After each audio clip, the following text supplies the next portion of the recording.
Kita buka untuk sesi pertanyaan. Silakan teman-teman mengangkat tangan bagi yang ingin mengajukan pertanyaan.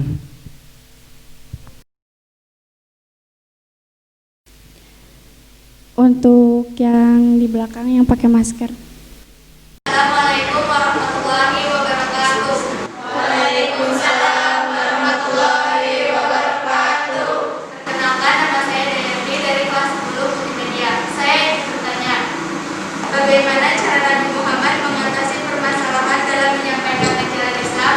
Sekian pertanyaan saya. Wassalamualaikum warahmatullahi wabarakatuh. Waalaikumsalam warahmatullahi wabarakatuh. Untuk pertanyaan selanjutnya, siapa yang ingin bertanya kembali? Yang pakai kerudung abu-abu, silahkan.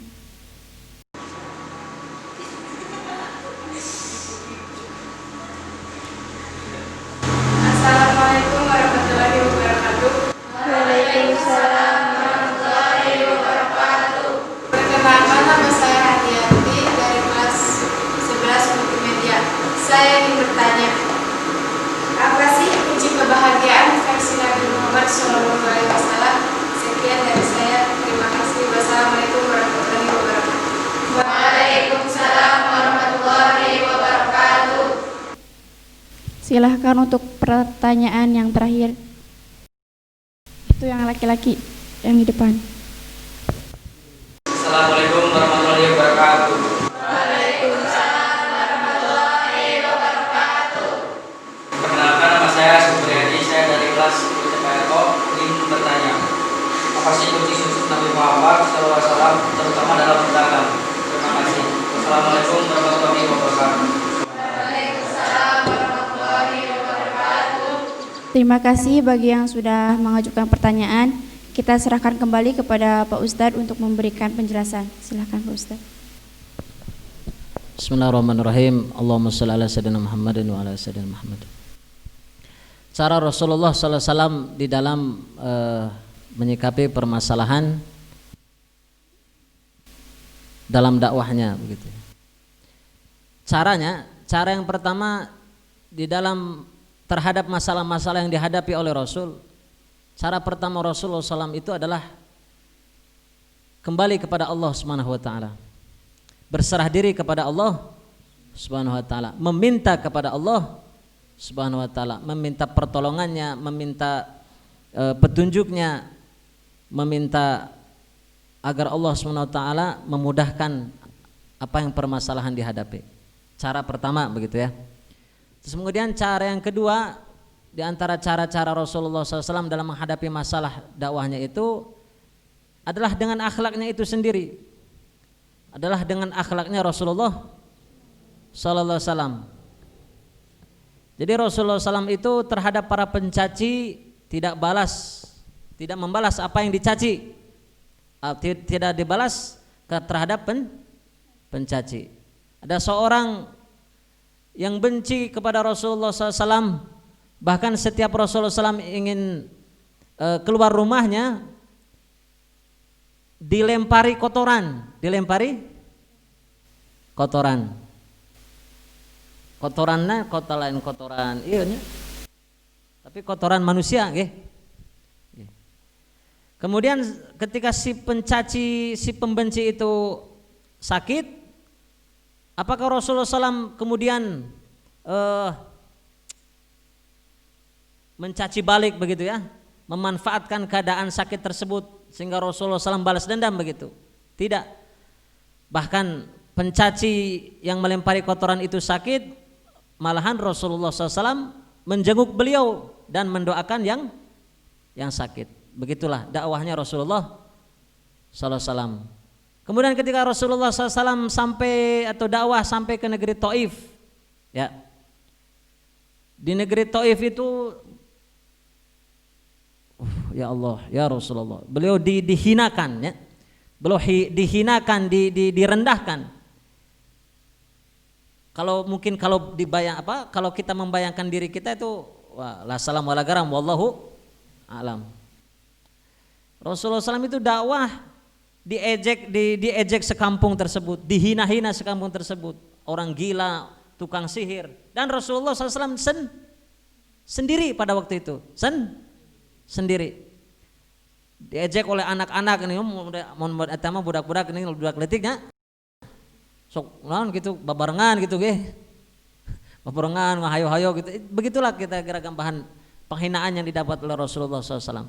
Dan tidak hanya dengan kata-kata saja, dengan fisik Rasulullah SAW dihinakan, dilempari batu, ya, sampai berdarah-darah, dilempari batu sampai berdarah-darah. Sedihnya tentunya. Jadi Rasulullah SAW ingin membalas,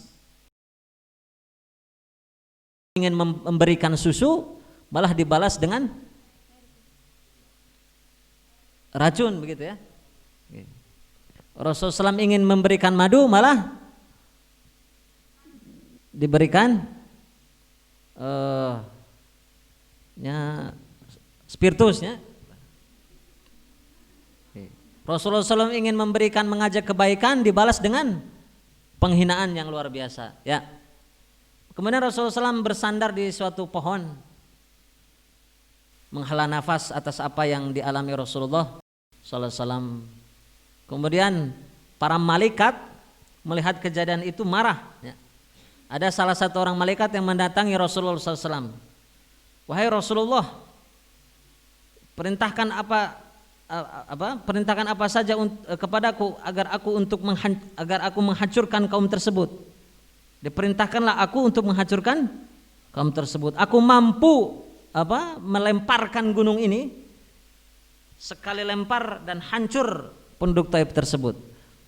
Kata Rasul, janganlah. Aku tidak berharap kehancuran bagi mereka, tapi aku diutus oleh Allah Subhanahu wa taala untuk menjadi rahmat bagi seluruh alam. Maka Rasulullah SAW tidak memerintahkan kepada malaikat untuk menghancurkan penduduk Taif. Malahan Rasulullah SAW berdoa kepada Allah Subhanahu wa taala, ya Allah, berikanlah hidayah kepada mereka. Andai kata mereka tidak dapat hidayah, cucu-cucunya mendapatkan hidayah dan menjadi orang-orang beriman dan orang-orang yang mengesahkan Engkau, ya Allah, begitu. Jadi Rasulullah tidak membalas, malah mendoakan penduduk tersebut, penduduk Taif. Dan Taif alhamdulillah sampai saat ini ya banyak berita begitu, Taif itu di antara sekitar negeri yang lain, di Mekah itu Taif adalah negeri yang sejuk, dan banyak di sana itu lahir ulama-ulama, dan 100% tentunya orang-orang menjadi orang-orang beriman, menjadi orang-orang Islam. Barokahnya doanya Rasulullah sallallahu alaihi wasallam, menjadi Taif itu menjadi negeri yang melahirkan banyak ulama, dan dari segi suhu itu katanya sejuk begitu. Wallahu alam. Begitulah caranya dakwah Rasulullah SAW dengan akhlaknya. Kemudian ada cerita lagi tentang Rasulullah SAW dicaci, dimaki, dihina oleh orang Yahudi buta, ya. Jadi Rasulullah SAW itu memiliki kebiasaan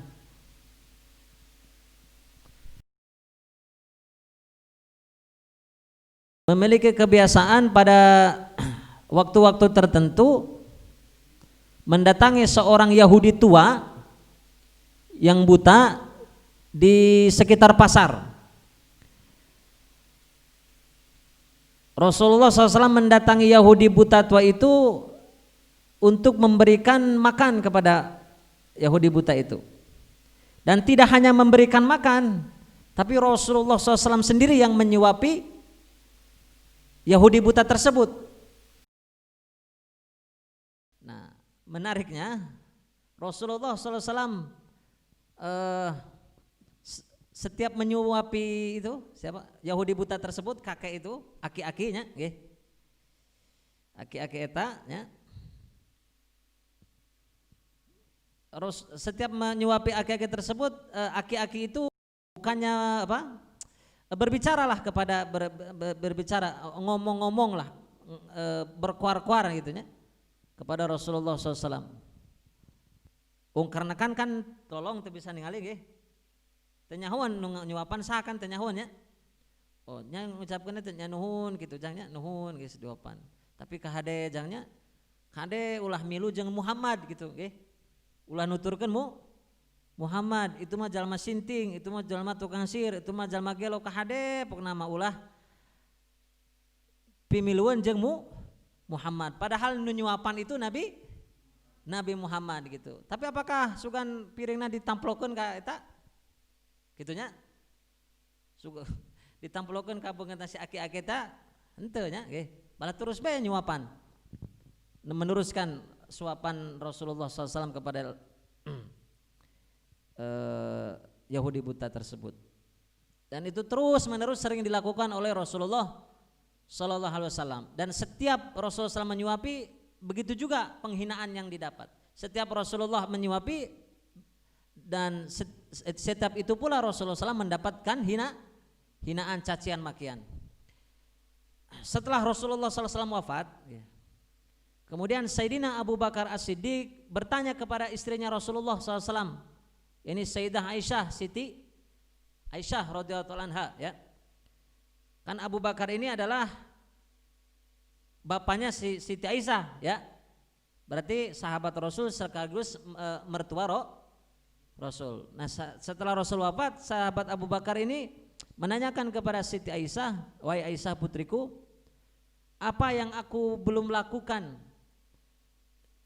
Apa yang aku pekerjaan Rasulullah SAW yang seperti apa yang aku belum lakukan, begitu. Akhlak Rasulullah SAW seperti apa yang aku belum lakukan? Bertanya Sayyidina Abu Bakar Siddiq kepada Siti Aisyah. Siti Aisyah menjawab, wahai ayahku, sungguh Rasulullah SAW di waktu-waktu tertentu beliau senantiasa pergi ke pasar untuk menyuapi seorang Yahudi kakek tua yang buta, begitu. Maka kalau engkau bertanya apa yang belum dilakukan olehmu, maka pergilah wahai ayah engkau ke pasar itu.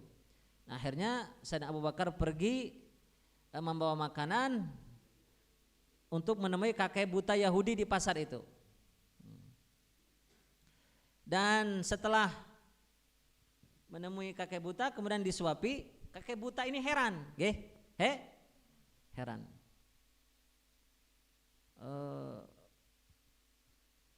Heran mengenai rasanya yang beda, begitu.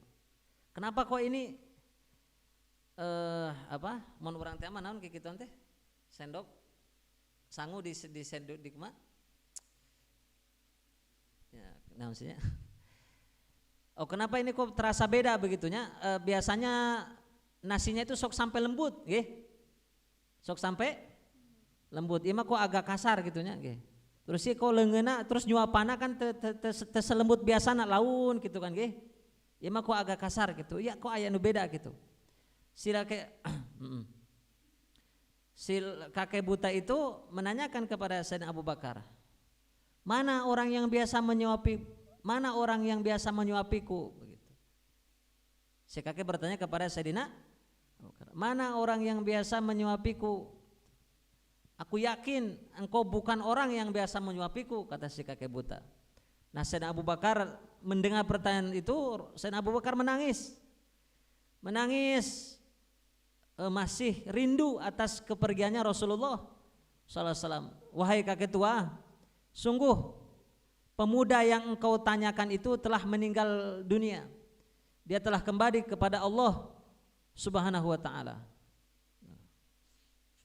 Dan si kakek tersebut merasa sedih juga, begitu ya. Kehilangan orang yang biasa menyuapi dirinya, begitu. Kemudian si kakek tersebut menanyakan siapakah nama pemuda itu kepada Sayyidina Abu Bakar. Abu Bakar menjawab, pemuda itu namanya adalah Nabi Muhammad. Setelah mendengar jawaban bahwa orang yang biasa menyuapi itu adalah Nabi Muhammad, si kakek tersebut kaget, begitu ya, kaget karena orang yang selama dia caci, orang yang selama dia benci, orang yang selama ini dia maki adalah orang yang paling sayang terhadap dirinya, okay? Adalah orang yang paling memperhatikan dirinya. Allahumma sholli ala sayyidina Muhammad wa ala ali sayyidina Muhammad. Masya Allah. Jadi begitulah cara-cara dakwah Rasulullah menghadapi masalah dakwah Rasulullah SAW. Sehingga dengan akhlaknya beliau, si Yahudi buta itu masuk Islam, si penghina di Mekah yang melempari kotoran juga masuk. Dan banyak sekali cara-cara yang menggunakan akhlak itu yang masuk Islam. Dengan akhlak yang luar biasanya itu masuk Islam. Tadi cara Rasulullah SAW yang pertama adalah kembali kepada Allah, ya. Yang kedua adalah dengan akhlaknya beliau sendiri. Yang ketiga bermusyawarah. Setiap masalah yang dihadapi itu Rasulullah SAW senantiasa mengedepankan musyawarah. Seperti musyawarahnya Rasulullah SAW dengan sahabat tentang pasukan yang akan datang, yang akan menyerang Madinah. Sedangkan persenjataan di Madinah, pasukan di Madinah sangat tidak memadai. Makanya akhirnya Rasulullah SAW bermusyawarah dengan sahabat, dan ada seorang sahabat yang bernama Salman Al-Farisi, ya, yang menyarankan agar kaum muslimin membuat suatu parit, ya, membuat suatu parit kakalen yang besar, kakalen yang gede, ya. Terus kemudian di bawahnya ditancapkan bambu-bambu atau kayu-kayu yang runcing, dan di atasnya ditutupi oleh pelepah kurma agar musuh tidak mengerti bahwa itu sebenarnya ada lubang parit begitu. Yang terkenal perang itu disebut perang Khandaq, ya. Yang terkenal perang itu disebut perang Khandaq. Begitulah caranya musyawarah Rasulullah SAW. Kemudian Rasulullah SAW juga musyawarah terhadap keadaan Muhajirin dan Ansor. Di dalam sejarah kan Rasulullah SAW itu bersama para sahabatnya hijrah dari Mekah ke Madinah. Orang yang hijrah itu disebut Muhajirin, dan orang yang di Madinah yang menyambut orang-orang hijrah itu disebut sahabat Ansor, ya. Jadi sekali lagi sahabat Muhajirin adalah orang yang mengikuti hijrah dari Mekah ke Madinah, sedangkan Ansor adalah orang yang menyambut kedatangan para Muhajirin. Rasulullah SAW bermusyawarah tentang keadaan Muhajirin yang datang ke Madinah. Musyawarah mengenai tentang mempersaudarakan mereka. Musyawarah beliau dengan Abu Bakar Siddiq dan Sayyidina Umar. Akhirnya dipersaudarakanlah, karena Rasulullah SAW menganggap penting persaudaraannya, karena dengan persaudaraan umat Islam ini akan kuat begitu. Jadi orang-orang yang datang dari Makkah itu dipersaudarakan dengan orang-orang Ansor. Ada kata Nabi yang terkenal, satu orang kaya harus memelihara satu orang kaya Ansor harus memiliki satu orang miskin Muhajirin begitu. Jadi disaimahkeun, ya. Disaimahkeun. Sayyidina Abu Bakar As-Siddiq bersaudara dengan Malik Al-Khajraj. Sayyidina Umar bin Khattab bersaudara dengan Sa'ad bin Ka'ab, dan masih banyak yang sahabat yang lainnya. Begitulah itu. Jadi tadi yang ditanyakan ada seperti itu jawabannya. Wallahu alam. Pertanyaan yang kedua yaitu, apa sih kunci kebahagiaan versi Nabi Muhammad? Kunci kebahagiaan Nabi itu adalah banyak bersyukur, banyak bersyukur, merasa cukup apa yang telah diberikan oleh Allah dan bersyukur atas pemberian dari Allah. Ada sabda Nabi Muhammad SAW, afdhalud du'a alhamdulillah. Yang utama doa itu adalah Kenapa kok pertanyaan kemudian adalah kenapa kok alhamdulillah adalah doa yang paling terbaik?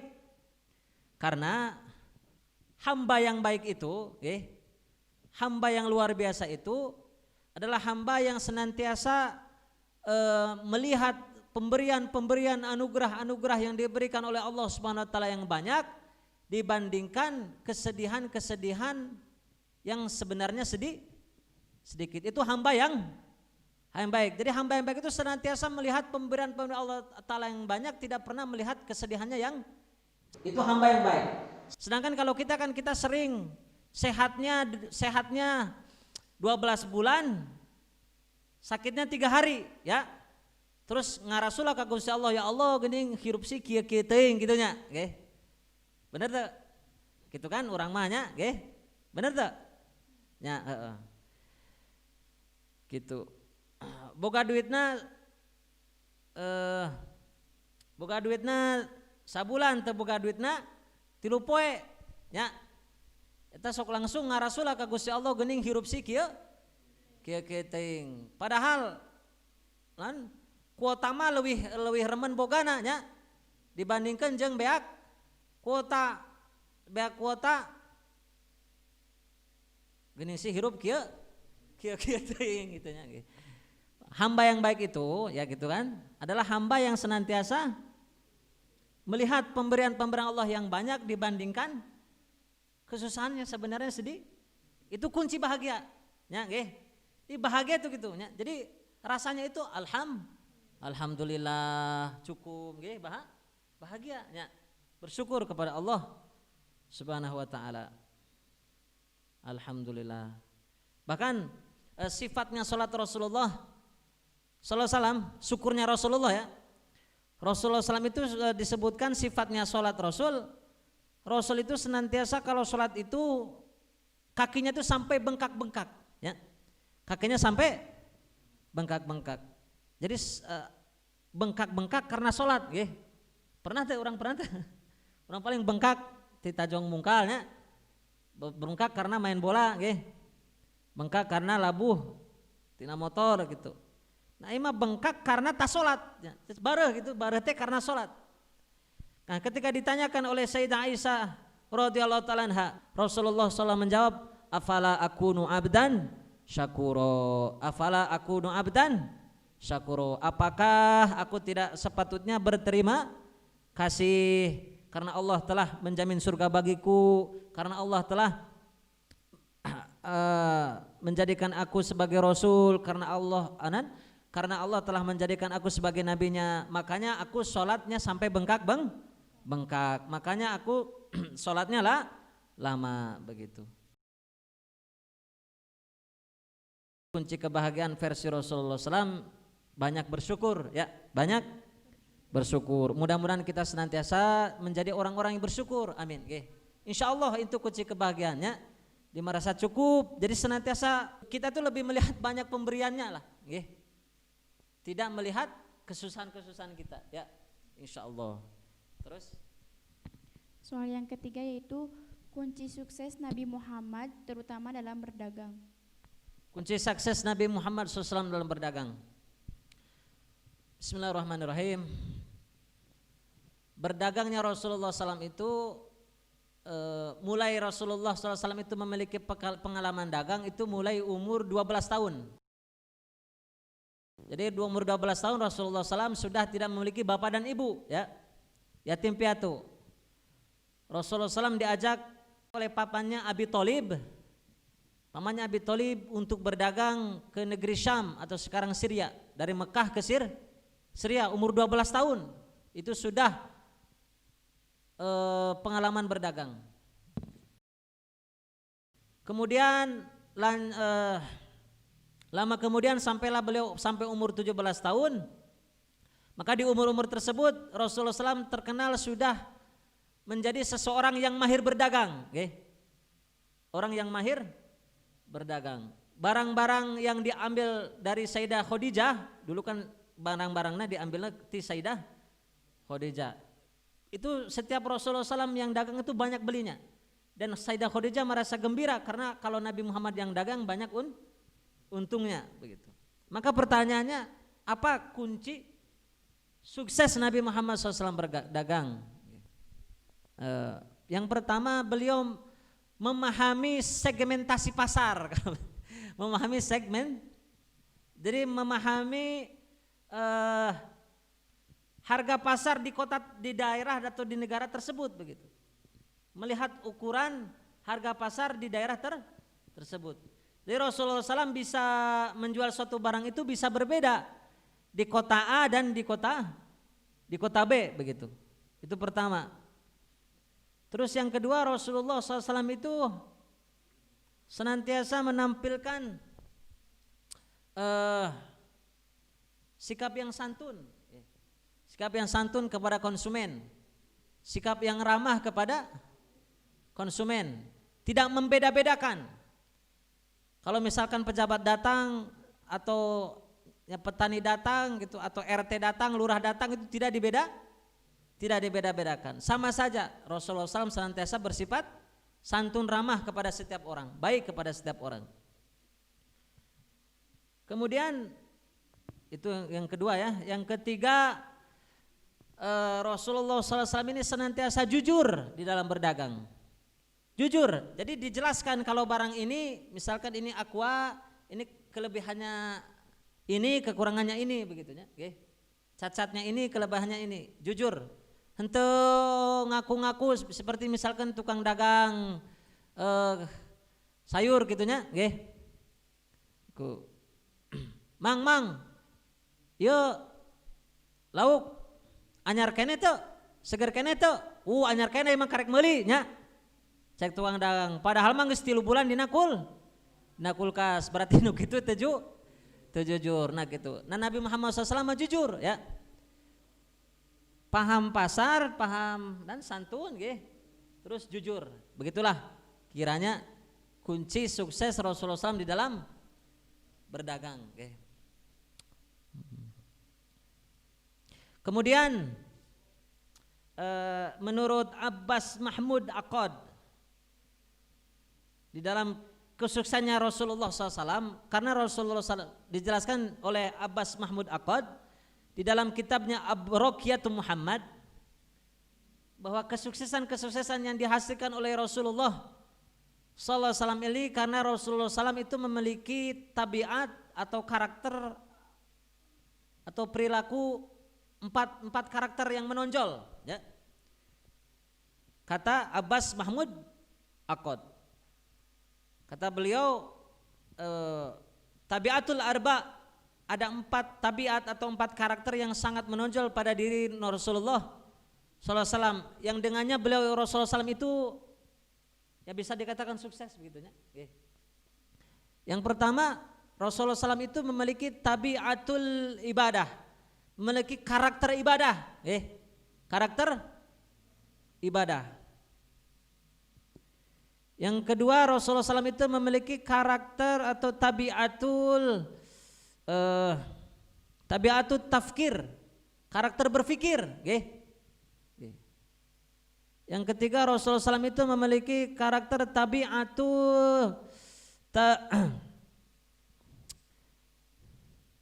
tabiatul musawarahnya, memiliki karakter berkomunikasi. Yang keempat, Rasulullah SAW itu memiliki tabiatul amal wal harokah, punya karakter pejuang, punya karakter ibadah, karakter berpikir, karakter komunikasi, karakter berjuang.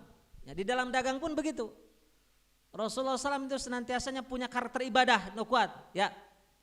Senantiasa segalanya itu dipasrahkan kepada Allah dan tidak memakai cara-cara yang tidak diridhoi oleh Allah, begitunya, sehingga dagangannya pun barokah. Kemudian karakter beliau berpikir, segala apapun yang masalah dihadapi tidak cepat putus asa, masalah apapun dipikirkan apa solusinya, karakter berpikir. Yang ketiga, punya karakter komunikasinya, diplomasi ulung, seorang diplomat yang ulung, diplomat yang luar biasa Rasulullah SAW ini.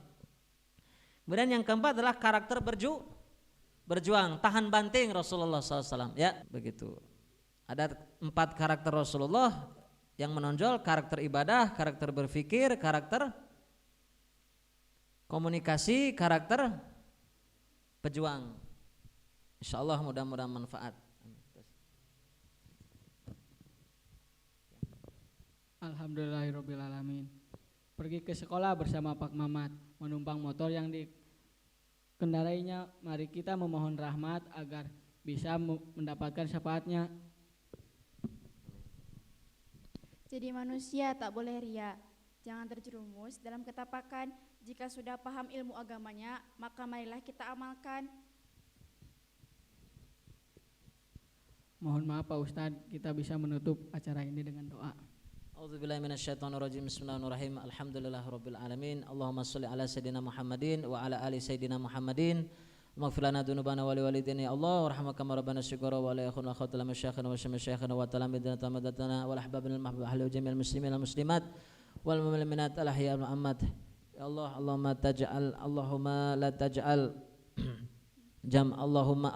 la taj'al jam'ana dunuba ya Allah, walakin Allahumma ja'alna jam'ana marhuma. Amin ya Allah ya rabbal alamin. Allahumma inna nas'aluka husnul khatimah wa na'udzubika min su'il khatimah.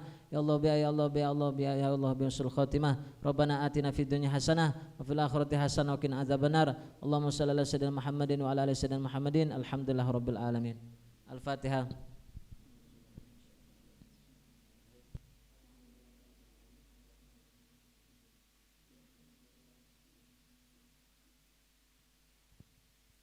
Alhamdulillahirrabbilalamin. Terima kasih Pak Ustadz untuk ilmunya. Sampai jumpa. Assalamualaikum warahmatullahi wabarakatuh.